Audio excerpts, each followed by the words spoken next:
Студентите кои биле одбиени или не аплицирале во претходните повици за субвенциониран студентски оброк, имаат можност од 1 до 7 од секој нареден месец тоа да го направат преку порталот на e-услуги. Како што соопшти Министерството за образование и наука, оние студенти кои ги исполниле условите ќе бидат информирани преку порталот каде ја поднеле апликацијата.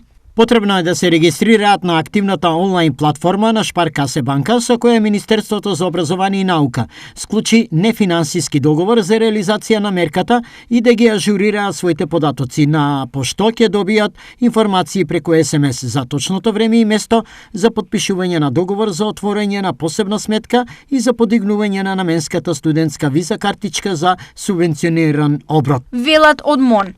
Можноста за аплицирање ќе биде отворена и секој нареден месец од 1 до 7 за студентите кои претходно не го оствариле правото поради било каква причина, додаваат од Министерството.